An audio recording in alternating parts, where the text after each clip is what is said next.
புனித John Bosco பாகம் 19 அரசியலார் இழைத்த இடையூறுகள்.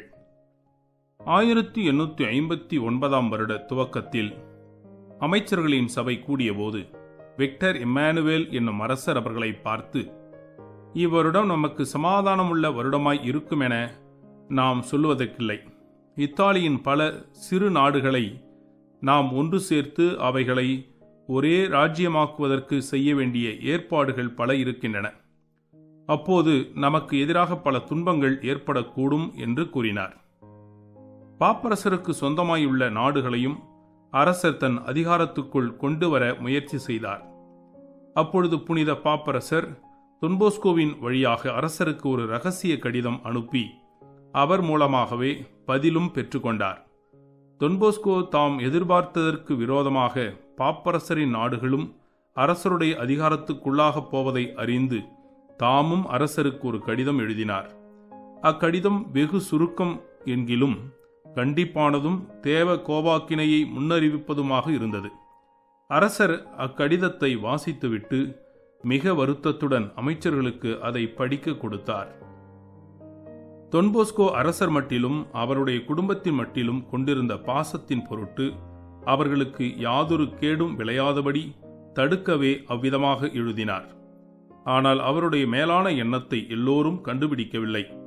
அதற்கு மாறாக தொன்போஸ்கோ அரசருடைய உயிரை போக்க வழி தேடி கொண்டிருந்ததாக ஒரு வதந்தி உலாவியது. அவ்வாண்டு நடந்த சண்டையின் போது பிரான்ஸ், போலந்து, அங்கேரி, தீரோல் முதலிய தேசத்தார்களில் பலர் காயப்பட்டு தூரின் பட்டணத்திற்கு கொண்டு வரப்பட்டார்கள்.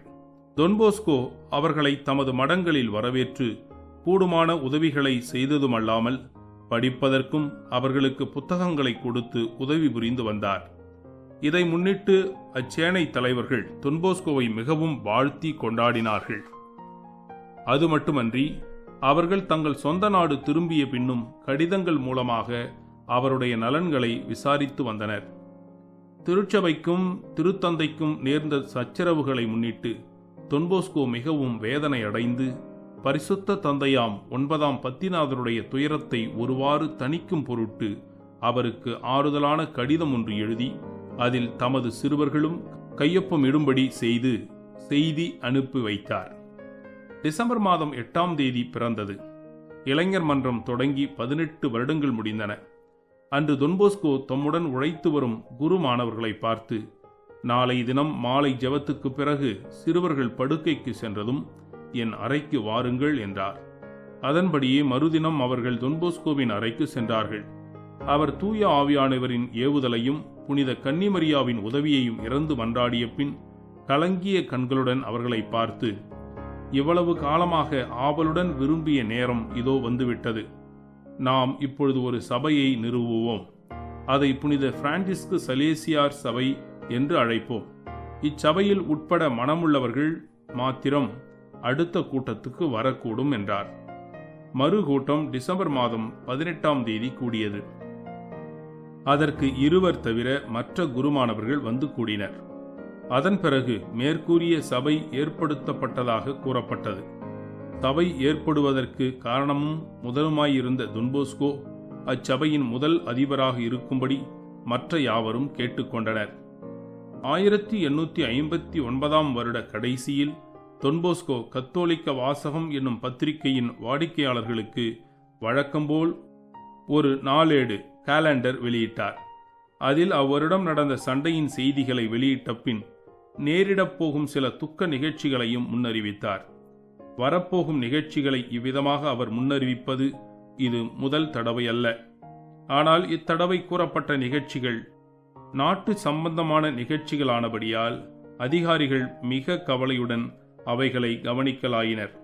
அவைகளை விளக்கி காண்பிக்கும் பொருட்டு தொன்போஸ்கோ அரண்மனைக்கு அழைக்கப்பட்டார். நாட்டுக்கு விரோதமாக அவர் இரகசிய கூட்டங்களை நடத்தி வருகிறார் என்னும் சந்தேகம் அதிகாரிகளின் மனதில் நாளுக்கு நாள் அதிகரித்துக் கொண்டே வந்தது. மடத்து சிறுவர்கள் 9ஆம் பத்திநாதருக்கு எழுதிய கடிதத்துக்கும் பாப்பரசர் தம் கைப்பட எழுதிய பதில் கடிதம் கத்தோலிக்க வாசகம் எனும் பத்திரிகையில் பிரசுரிக்கப்பட்டது. இது அதிகாரிகளின் சந்தேகத்தை இன்னும் அதிகரிக்கச் செய்யும். தொன்போஸ்கோ ஆற்றி வந்த அரிய தொழில்களை முன்னிட்டு யாவரும் அவர் மட்டில் நல்ல அபிமானம் கொண்டிருந்த போதிலும் பாப்பரசரோடு நாட்டுக்கு விரோதமாக அவர் இரகசியமாய் நடவடிக்கைகளை செய்து வருகிறார் என சிலர் தவறுதலாக எண்ணி வந்தனர். இன்னும் தொன்போஸ்கோவின் மடத்தில் ஒரு அறை நிறைய துப்பாக்கிகள் இருப்பதாகவும் சிலர் கதை கட்டிவிட்டனர். ஆதலால் உள்நாட்டுத்துறையின் அமைச்சராகிய லூயிஸ் பிரீனி என்பவர் தொன்போஸ்கோவை இரகசியமாக கவனித்து வரும்படி திட்டம் செய்தார். 4 மாதங்களுக்கு பிறகு தொன்போஸ்கோவின் மடத்தை பரிசோதனை செய்ய வேண்டுமென மந்திரிகளிடத்திலிருந்து ஒரு கட்டளை பிறந்தது. அக்கட்டளையை பிறப்பிப்பதற்கு காரணம், மறைமாவட்டத்தை விட்டு வெளியேற்றப்பட்ட பேரருள் திரு லூயிஸ் பிரான்சோனி ஆண்டவர் தொன்போஸ்கோ மூலமாக தமது குருக்களுக்கு எழுதிய ஓர் இரகசிய கடிதம் அமைச்சரின் கைக்கு அகப்பட்டதே. நீதியின் பொருட்டு துன்பப்படும் காலத்தில் குருக்கள் நடந்து கொள்ள வேண்டிய முறையை பற்றி அக்கடிதத்தில் கண்டிருந்தது. வெளியேற்றப்பட்ட ஆயரிடமிருந்து அக்கடிதம் வருகிறதென எப்படியோ தெரிய வர அக்கடிதம் அமைச்சரால் பார்வையிட அனுப்பப்பட்டது. இந்நிகழ்ச்சிகள் ஒன்றும் தொன்போஸ்கோவுக்கு தெரியாது. ஆனால் மனம் சோதிக்கப்படுவதற்கு 3 தினங்களுக்கு முன் தொன்போஸ்கோ ஒரு கனவு கண்டார். அதன்போது கொடியவர்கள் பலர் அவருடைய அறையில் நுழைந்து பரிசோதிப்பதாகவும் அங்குள்ள சில கடிதங்களில் காரணமின்றி குற்றங்களை கண்டுபிடிக்க எத்தனிப்பதாகவும் கண்டார். ஆதலால் மறுநாள் தாம் கண்ட கனவை சிரித்து கொண்டு சொன்ன போதிலும் கனவில் கண்ட கடிதங்களையெல்லாம் அப்புறப்படுத்திவிட்டார். அரசாங்கத்தார் சோதனை கீழ்வருமாறு ஆரம்பித்தது. மே மாதம் 26ஆம் தேதி பகல் சுமார் 2 மணிக்கு ஒரு ஏழை பெண் தன் மகனோடு தொன்போஸ்கோவிடம் வந்து தாம் அமைச்சரிடமிருந்து வாங்கி வந்த ஒரு பரிந்துரை கடிதத்தை அவரிடம் கொடுத்தாள். அவர் அக்கடிதத்தை வாசித்துக் கொண்டிருக்கும் போது 3 அதிகாரிகள் அவரிடம் வந்து தாங்கள் தொன்போஸ்கோவை காண வந்திருப்பதாக தெரிவித்தார்கள். அதற்கு அவர் 1 நிமிடம் பொறுத்திருக்குமாறு சொல்லி அந்த அம்மாளின் விஷயத்தை கவனித்துக் கொண்டிருந்தார். அவர்களோ பொறுமை கொண்டிருக்க சற்றும் மனமில்லாதிருப்பதை அறிந்து, நீங்கள் யார், என்ன வேண்டும் என்று கேட்டார். நாங்கள் உமது மடத்தை சோதனை செய்ய வந்திருக்கிறோம். அரசாங்கத்தார் கட்டளை இங்கே. அக்கட்டளையை அவர்கள் அலுவலகத்தில் மறந்து விட்டு வந்ததனால் அதை எடுத்து வர ஒருவர் சென்றார். அதற்குள்ளாக அவர்களோடு வந்த 18 காவல்துறையினர் மடத்தின் உட்புறத்திலும் வெளிப்புறத்திலும் காவல் போட்டனர். தொன்போஸ்கோ சற்றும் கவலைப்படாதவராய் அந்த பெண்ணோடு பேசி முடித்துவிட்டு பையனை பார்த்து, தம்பி, இன்று முதல் நீ தொன்போஸ்கோ அளிக்கும் உணவை உண்பாய் என்று சொல்லி அவனை மற்ற சிறுவர்களுடன் அனுப்பி வைத்தார். அந்நேரத்தில் சிறுவர்கள் பள்ளிக்கூடத்திலும் தொழிற்சாலையிலும் இருந்தனர். ஆனால் அத்தனை காவல்துறையினரும் மடத்தை முற்றுகை போடுவது போல வளைத்து கொண்டதை கண்ட சிறுவர்கள் தொன்போஸ்கோவுக்கு ஏதோ ஆபத்து வரப்போவதாக எண்ணினார்கள். ஆதலால் இனி பள்ளிக்கூடங்களிலும் தொழிற்சாலைகளிலும் அவர்கள் இருப்பார்களா? சிறுவர்கள் அழ, இளைஞர்கள் தொன்போஸ்கோவை எவ்விதத்திலும் பாதுகாப்பதென்றும் அவசியமானால் அவரோடு கூட சிறைக்கு போவதென்றும் தீர்மானித்து அவரிடம் ஓடி வந்தனர். அரசாங்கத்தின் கட்டளையை எடுத்து வந்தவர் அதை தொன்போஸ்கோவுக்கு படிக்க கொடுத்தார். அதன் பிறகு தொன்போஸ்கோவின் அறையை சோதிக்கும் பொருட்டு எல்லோரும் மேல் மாடிக்கு ஏறினார்கள். அங்கு ஒரு கதவு நிலையின் மேல் இயேசுவின் திருநாமம் போற்றப்படுவதாக என்று எழுதப்பட்டிருந்த வார்த்தைகளை ஒருவன் பரிகாசமாக வாசித்தான். அப்பொழுது தொன்போஸ்கோ அவனை தடுத்து, இப்பொழுது எல்லோரும் உங்கள் தொப்பிகளை கழற்றுங்கள் என்றார். அவர்கள் வாளாவிருப்பதைக் கண்டு தம் குரலை உயர்த்தி, உங்கள் தொப்பியை கழற்றுங்கள் என்றார். அவர்கள் மறுபடியும் அசட்டை செய்வதைக் கண்டு தம் குரலை உயர்த்தி, உங்கள் தொப்பிகளை கழற்றும்படி சொல்கிறேன், உடனே கீழ்ப்படியுங்கள் என்றார். அவர்களும் மறுவார்த்தை சொல்லாமல் தங்கள் தொப்பிகளை கழற்ற தொன்போஸ்கோ தலைகுனிந்து இயேசுவின் திருநாமம் என்றும் போற்றப்படுவதாக என்று சொல்லி வணங்கினார். பிறகு எல்லோரும் அறையில் நுழைந்தார்கள். மேற்சொல்லிய 3 அதிகாரிகளும் 2 காவல்துறையினரும் தங்கள் வேலையை தொடங்கினார்கள். முதலில் தொன்போஸ்கோவையே சோதனை செய்தார்கள். அவர் அணிந்திருந்த அங்கியின் பைகள், உள்சட்டை பைகள், தொப்பி முதலிய யாவும் பரிசோதிக்கப்பட்டன. அவர்கள் எண்ணியிருந்தபடி ஒரு இரகசிய கடிதமாவது அகப்படவில்லை. பிறகு அவர்கள் அறையை சோதிக்க அவர்களுடைய கண்கள் அங்குள்ள ஒரு கூடையை நோக்கின.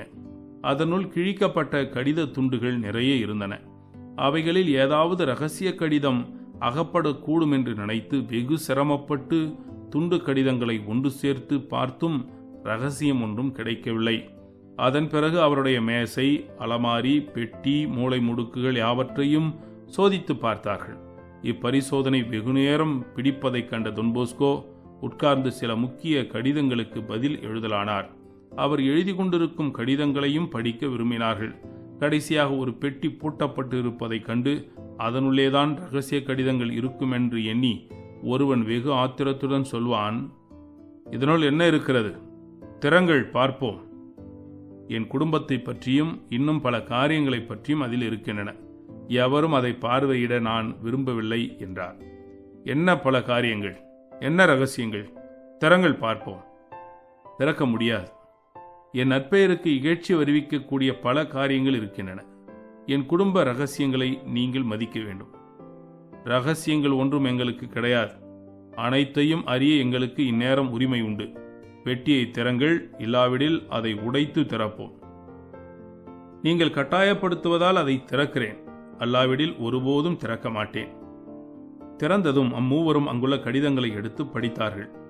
ஒன்றில் ரொட்டிக்காரனுக்கு 7800 லீரே, மற்றொன்றில் தோல் வியாபாரி 730 லீரே என்று இப்படியாக தொன்போஸ்கோ செலுத்த வேண்டிய கடன் சீட்டுகளும் அனாதை சிறுவர்களுக்கு செலவான அரிசி, எண்ணெய் முதலிய பொருட்களின் மாதாந்திர கணக்கு சீட்டுகளும் இருந்ததைக் கண்டு வெட்கி போயினர். அப்போது அவர்களில் தலைவனாயிருந்தவன் தொன்போஸ்கோவை பார்த்து, ஏன் இவ்விதம் எங்களை பரிகாசம் செய்கிறீர் என்று கேட்டான். அப்பொழுது அவர், நான் பரிகாசம் ஒன்றும் செய்கிறதில்லை. என் பெருத்த கடன்களை நீங்கள் அறிவது எனக்கு சற்றும் பிரியமில்லாமல் இருந்தது. அவைகளை கட்டாயம் அறிய வேண்டும் என்று நீங்கள் அல்லவா விரும்பினீர்கள். இக்கடன்களை செலுத்த நீங்கள் ஏதாவது எனக்கு உதவி செய்தால் உங்களுக்கு புண்ணியமாக இருக்கும் என்றார். அப்பொழுது தொன்போஸ்கோவிடம் விளங்கிய அமைதியும் பிறர் அன்பும் பெருந்தன்மையும் அவர்களுடைய கோபத்தையும் பிடிவாதத்தையும் தணிய செய்தது.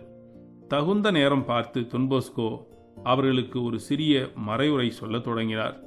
சிறிது நேரமானதும் அவர்களில் ஒருவன் சொல்லுவான், தொன்போஸ்கோ, உம்முடைய மறையுரை இன்றைக்கு போதும். இன்னும் தொடர்ந்து சொல்வீர்களேயானால் நாங்கள் ஒப்புரவு அருட்சாதனத்தை பெற நேரிடும். அதுவே சரி, அதுவே சரி. இன்று சனிக்கிழமை, நாளை தினம் தூய ஆவியானவரின் விழா.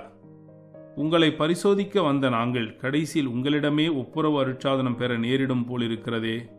இதுவும் நமது சந்ததியாருக்கு ஓர் உன்னத படிப்பினையாகவே இருக்கும் என்றான் வேறொருவன். 4 மணி நேரமளவாக பரிசோதனை செய்தும் ஒன்றும் அகப்படாமையால் காவலர்களை அனுப்பிவிட்டனர்.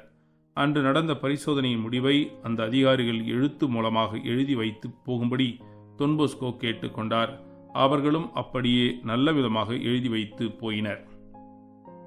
தொன்போஸ்கோ மடத்தில் பரிசோதனை நடக்கும் செய்தி சுற்றுப்பக்கங்களில் காட்டுத்தீ போல் பரவியது. தேவ பராமரிப்பின் வீடு என்று அழைக்கப்படும் மடத்து மேலதிகாரியாகிய அருட்திரு ஆங்கிலேசியோ அடிகளார் தொன்போஸ்கோவுக்கு ஆறுதல் அளிக்கும் பொருட்டு மடத்துக்கு ஓடி வந்தார்.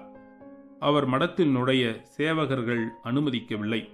அப்போது அவர் ஒரு குருமானவரை கூப்பிட்டு சொன்னதாவது, தொன்போஸ்கோ ஒன்றுக்கும் அஞ்சாமல் துணிவுடன் இருக்கும்படி என் பெயரால் அவருக்கு சொல்லுங்கள். இன்று உங்கள் மடம் இறைவனால் சந்திக்கப்பட்டது. இன்றே உங்கள் மடம் அவரால் தனிப்பட்ட விதமாய் ஆசீர்வதிக்கப்பட்டது. இனிமேலாக உங்கள் சபை தூரின் பட்டணத்தில் மட்டுமல்ல, உலகின் பல பாகங்களிலும் விரைவாய் பரவி அநேகருக்கு நன்மை புரிவதாகும். அக்குருவானவர் சொல்லிய வார்த்தைகள் தீர்க்க தரிசனம் போல் முடிந்தன. எப்படியெனில், மடத்துக்கு கிழக்கேயுள்ள ஒரு வீட்டை தொன்போஸ்கோ விலைக்கு வாங்க பல தடவைகளில் முயன்று முடியாமல் போய், பரிசோதனை நடந்த அன்றைய தினமே அவ்வீட்டு எஜமான் தொன்போஸ்கோவிடம் வந்து அவ்வீட்டை வாங்க இன்னும் அவர் விரும்புகிறாரா என்று கேட்டு அவ்வீட்டை அவருக்கு விலைக்கு கொடுப்பதற்கு தாம் விரும்புவதாய் கூறினான். மேற்கூறிய பரிசோதனை இனிதாக முடிந்த விதம் தொன்போஸ்கோவின் விரோதிகளுக்கு திருப்தியை கொடுக்கவில்லை. ஆதலால் 15 நாட்களுக்கு பிறகு வேறு 3 அரசாங்க அதிகாரிகள், காவல்துறையினர் பலருடன் திரும்பவும் மடத்திற்கு வந்தனர். அப்பொழுது தொன்போஸ்கோ மடத்தில் இல்லை. அதிகாரிகள் 3 மறைதிரு அலசனாத்தி அடிகளாரிடம் சென்று தாங்கள் வந்த காரணத்தை தெரிவித்தார்கள். அவர்களில் ஒருவன் மடத்து கணக்கு புத்தகங்களை தன்னிடம் காண்பிக்கும்படி கேட்டான். ஏனெனில் புனித பாப்பரசரிடமிருந்தும் இன்னும் பல செல்வந்தர்களிடமிருந்தும் அனாதை சிறுவர்களுக்கென ஏராளமான பணம் கிடைப்பதாகவும், அப்பணம் அனாதை சிறுவர்களுக்கு செலவிடப்படாமல் அரசாங்கத்துக்கு விரோதமாய் சேனைகள் தயார் செய்ய செலவழிக்கப்பட்டு வருவதாயும் யாரோ அவர்களுடைய மூளையில் நுழைத்து விட்டார்கள். ஆதலால் ஒருவன் மறைதிரு அலசனாத்தியை பார்த்து, நீங்கள் எங்களை ஏமாற்றுகிறீர்கள், உண்மையை சொல்லாவிடில் வரப்போவதை பார்ப்பீர்கள் என்று கோபத்துடன் சொல்லிக்கொண்டு அவரை பிடித்து இங்கும் அங்குமாக ஆட்டி குலுக்கினார். அன்று அவர் உடல்நலம் இல்லாது இருந்ததினாலே மயக்கம் கொண்டு கீழே விழுந்தார். அப்பொழுது தெய்வச் செயலாய் தொன்போஸ்கோ மடத்தில் நுழைய நேரிட்டது. மறைதிரு அலசனாத்தி இருக்கும் நிலையை கண்ட தொன்போஸ்கோ மிகவும் வருந்தி அவருடைய கையை பற்றி கொண்டு அவருடைய பெயரை சொல்லி அழைக்க அவரும் தம் கண்களை திறந்து பார்த்து, தொன்போஸ்கோ, எனக்கு உதவி செய்யுங்கள் என்று மெல்லிய குரலில் சொன்னார். தொன்போஸ்கோ அவரை பார்த்து, இனி நீங்கள் கவலைப்பட வேண்டாம், அனைத்தையும் நான் பார்த்து கொள்கிறேன் என்று சொல்லிவிட்டு அம்மூவரையும் பார்த்து, நீங்கள் பெரியவர்களாயிருந்தும் பெருந்தன்மையுடன் நடந்து கொள்ளவில்லை. இறைவன் உங்களை ஆசீர்வதிக்க முடியாது. நீங்கள் இப்பொழுது அநீதியாய் நடந்து கொண்டதை பிற்காலத்தில் ஒருவரும் புகழ்ந்து பேச முடியாது என்று சற்று கோபத்துடன் சொன்னார். அவர்களும் தங்கள் செயல்களுக்கு வருந்தியவர்களாய் தாங்கள் மடத்தையும் பள்ளிக்கூடத்தையும் ஒழுங்குடன் பார்வையிட வந்திருப்பதாக சொன்னார்கள். அதற்கு தொன்போஸ்கோ நல்லெண்ணத்துடன் ஒழுங்குடனும் பார்வையிட வந்திருந்தால் இத்தனை காவல்துறையினர் ஏன்? சிறுவர்கள் திகிலடைந்திருக்கிறார்களே என்று கேட்டார். அதை கேட்டதும் காவல்துறையினர் ஒருவராக மடத்தை விட்டு வெளியேறினர்.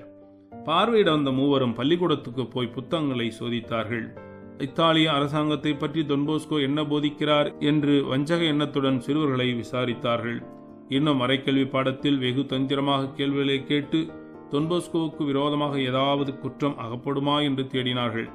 நடுப்பகலானதும் ஆசிரியர்களும் சிறுவர்களும் பகல் உணவிற்கு சென்றனர். அந்நேரத்தில் அம்மூவரும் மடத்தை சோதிக்கச் சென்றார்கள். அவர்கள் சோதியாத பொருள் இடம் ஒன்றுமில்லை. படுக்குமறையில் சென்று தலையணை உரைகளையும் சோதித்து பார்த்தார்கள். சிறுவர்கள் சாப்பிட்டு விளையாடி வகுப்புக்கு சென்றதும் அவர்கள் தங்கள் பரிசோதனை தொடர்ந்து நடத்தினார்கள்.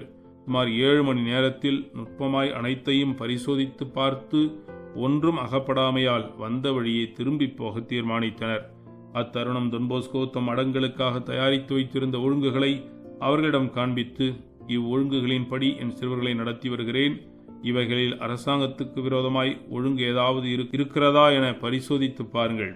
இவ்வொழுங்குகளை கொண்டு சிறுவர்களை நல்வழியில் ஒழுகச் செய்து அவர்களின் மூலமாக நல்ல குடும்பங்கள் ஏற்படச் செய்து அரசாங்கத்துக்கு கௌரவமுள்ள குடிமக்களை கொடுக்க உழைத்து வருவதாக அறிந்து கொள்ளுங்கள்.